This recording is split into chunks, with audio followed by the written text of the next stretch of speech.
G'day folks, just thought I'd put a quick update on the fish tank.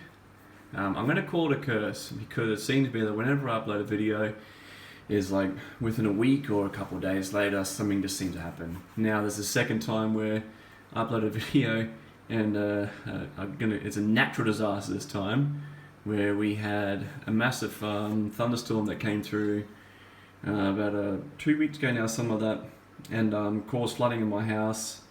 Had to leave the house for about a week or so because it was all getting dried, yada yada yada. But anyways, I actually had to move this tank into my bathroom, which wasn't as bad as I thought it was going to be. It's pretty easy to move. I'll show you.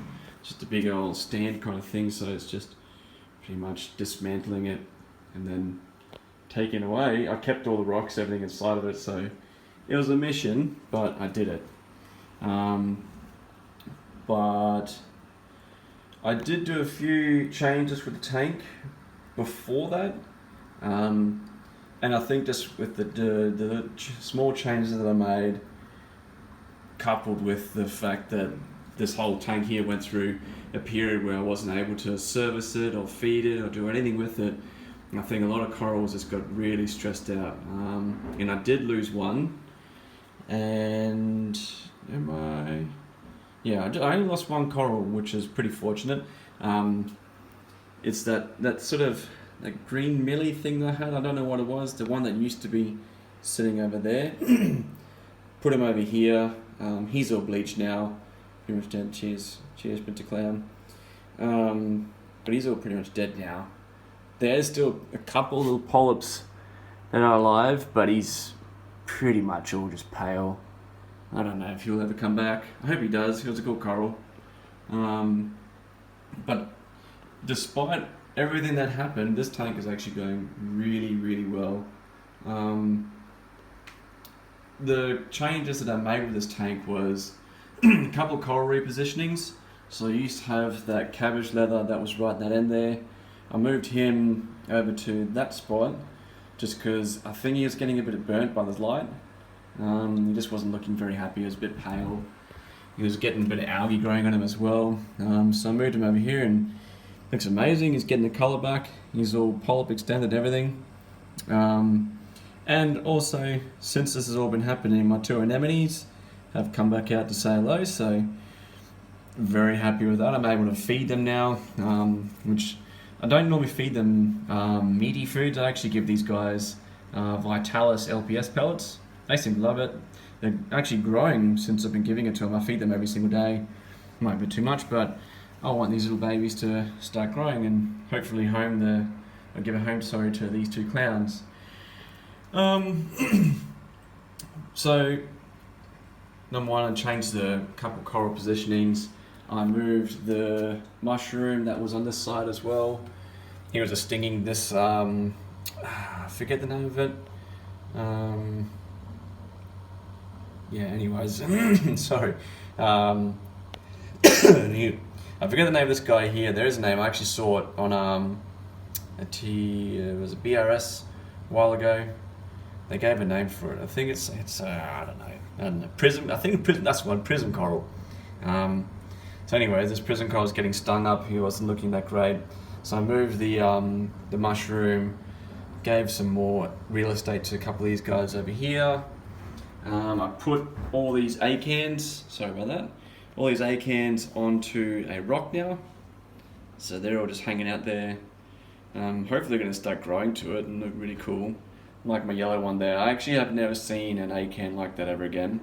And it's a bit different. I think he's pretty small. He's smaller than the other one, so I think that might be the micro musa maybe. God knows, I'm terrible with naming corals.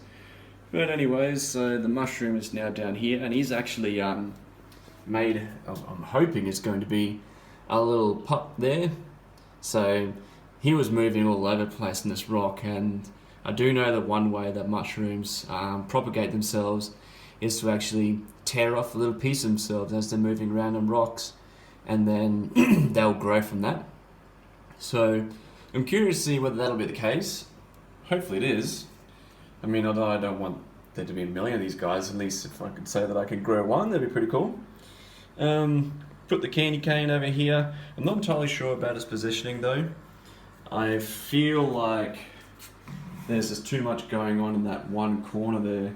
If you can see, there's just too much, bright colours green, and then you get the reds, and I think there's just too much eye-catching going on there, and not enough going on over here. Now that's why I liked that neon green candy cane being on this side here. I might change it. I don't want to move him around too much. I moved that guy around so much, this tank is not even funny, so I'll see. I might keep him there, I might not. But the other changes that I made as well was to add an actual auto top-off system to this tank. Since it's been so hot in Queensland lately, I've actually had a lot of problems with keeping the temperature down. So if you can see that, the tank's sitting at 27 degrees. It's gotten all the way to 30 degrees at one point, which is friggin' terrifying. And I do apologise for my finger to keep constantly making its way in front of the lens. I don't mean it. I'm not very good at holding cameras. But yeah, the temperature has been skyrocketing, so I've had to make a little makeshift fan system here. It's friggin' dodgy, and I've already had a couple issues with this already. I've actually had it fall into there. This is the second installation, because the other one fell in there into the water and completely screwed it. Don't judge, don't be hating. But yeah, so that's the fan, temperature skyrocketing, and because of my little auto top-off system that I had sitting in there just was not able to keep up with the water evaporation, I decided to go with a proper auto top-off system. So I've got the Smart ATO hooked up to this thing here. Very simple. I've just got it sitting inside of this bit here. Water just dumps in, and I keep the bucket down under the cabinet, which is pretty cool. I like the setup of it. It's pretty simple. 20 litres. It's gonna last a while. The other change that I made is I used to dose 3-part to this. So I used to dose part A, part B, and part C of the Red Sea. I forget the name of it. But anyways, Red Sea, calcium, alkalinity, magnesium. I kind of wanted to change it up to a 2-part. The main reason for that is I just was not getting any use out of the magnesium. The magnesium was just sitting there doing nothing, never being dosed really, because every time I checked the magnesium levels, it was always the same. It was always pretty well rock steady. So essentially that whole outlet there, or the dosing head, just wasn't doing anything. It was getting no use out of it. So I've been thinking about it for a while, and I decided to just go with the 2-part. So I've got a CChem, what is it? The Refusion? Fusion Part 1 and Part 2. But I've got them going at the moment. I don't know if you can see it, but I've just got them sitting in little Tupperware container kind of things in the back there. I messed up when I first put it in there. I was expecting the dosing rate to be the same as the Red Sea. Nowhere near the case. I was dosing like 5 ml a day to this thing, and then I decided to check it, and I realized that my alkalinity was at 11. Is it the 11 number, whatever you want to call it? Very, very high, and my calcium was literally not even being wasn't even readable. It was well above a millimeter of the Salifert testing stuff. So freaked me out a bit. So I'm literally dosing 1 ml a day of each of those things there, and I cannot seem to bring it down. I'm gonna have to do a water change eventually. But I mean, while everything's sitting that high, it seems to be okay. But I do believe that is why part of this guy here probably died. I think there's just too much going on for him all at once. Big move, heat, and then the new 2-part sort of system just probably threw him around a bit. But otherwise, everyone else seemed to be doing okay with it, and I kind of like 2-part. That's what I started off with. I started off using a 2-part dosing stuff, and it seemed to do well. now that I've got a actual, what is it, the Evo, that one, Aquamatic, that's the one, Aquamatic. And I've got the Aquamatic dosing system, just makes life a lot easier, cheaper, all the rest of it, and plus I'm only dosing 1 ml a day, so that's going to get a whole lot of use. That's like, I think I've got a litre of each thing there, so I'm running out of that anytime soon. But yeah, otherwise everything else in the tank is doing really well.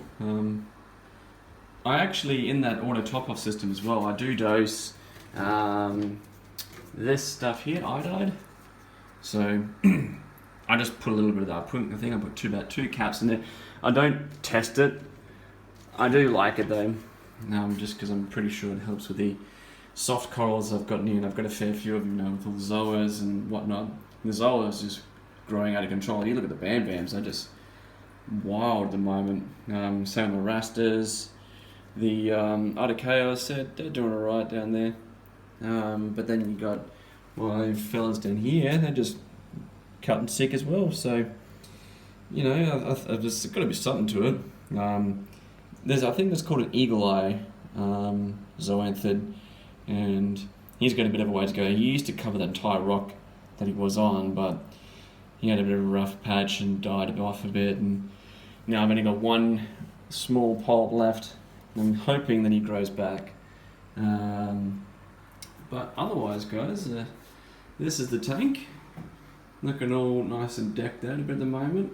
You know, slightly makeshifty, but you know, we've got tough times over here in Queensland, and when it's getting super hot, and I don't really want to go ahead and put a friggin' chiller on this because I think it's going to be a bit overkill. 27 degrees I think is manageable, not killing off anything. And yeah, hope you all have a great Christmas, and I'll catch you later. See ya.